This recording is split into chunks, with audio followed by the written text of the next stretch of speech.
আসসালামু আলাইকুম। আমাদের বাংলাদেশের সংবাদে আপনাদের সাথে আছি সঙ্গীতা খান।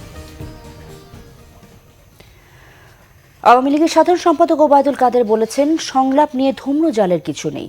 ঢাকা মহানগর উত্তর আওয়ামী লীগের বর্ধিত সভায় তিনি একথা বলেন। ওবায়দুল কাদের দাবি করেন, রাজনৈতিক দলগুলোর সাথে গণভবনে শুভেচ্ছা বিনিময়ের কথা বলেছেন তিনি। প্রশ্ন রাখেন, এখানে সংলাপের প্রসঙ্গ কেন এলো?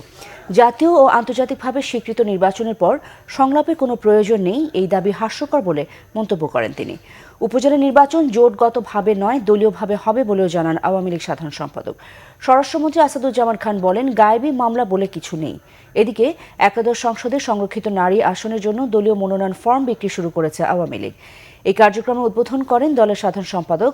একাদশ জাতীয় সংসদে 50টি সংরক্ষিত নারী আসনের মধ্যে 43টি পাবে ক্ষমতাসীন আওয়ামী লীগ।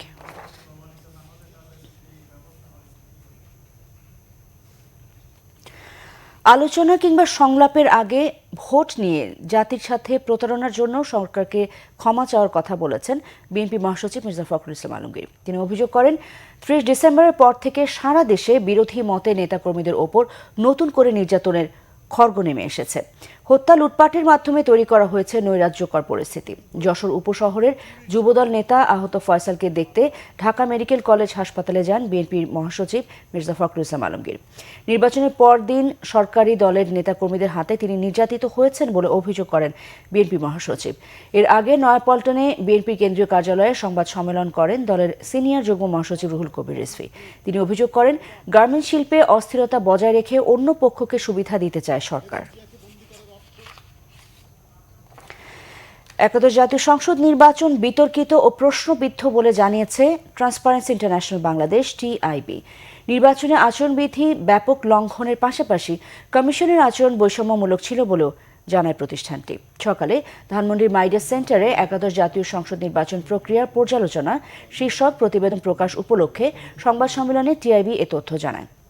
টিআইবি জানায়, নির্বাচন নিয়ে কমিশনের অবস্থান ছিল লজ্জাজনক, আইনশৃঙ্খলা বাহিনীর ভূমিকা ছিল বিতর্কিত। প্রার্থীরা প্রচারণার সমান সুযোগ না পাওয়ায় নির্বাচন আংশিক অংশগ্রহণমূলক হয়েছে বলে দাবি করেছে প্রতিষ্ঠানটি।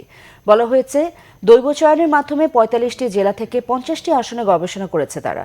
পর্যালোচনায় দেখা গেছে, নির্বাচন কমিশন অনেক ক্ষেত্রে যথাযথ ভূমিকা পালন করতে সমর্থ হয়নি। এমনকি কমিশন নির্বাচনে সব দলের অংশগ্রহণ নিশ্চিত করার জন্য সক্রিয় উদ্যোগও নেয়নি। নির্বাচন কমিশনারদের মধ্যে মত বিরোধ প্রকাশ পেয়েছে, যা কমিশনের ওপর আস্থার ঘাটতি তৈরি করেছে বলেও জানায় টিআইবি। তো পরের সংবাদ বিকেল 5টায় দেখার আমন্ত্রণ রইল। এছাড়া ফেসবুকে বাংলাভিশন সংবাদ সরাসরি দেখতে লগ ইন করতে পারেন facebook.com/বাংলাভিশনে। সাথে ছিলেন তাই সবাইকে ধন্যবাদ।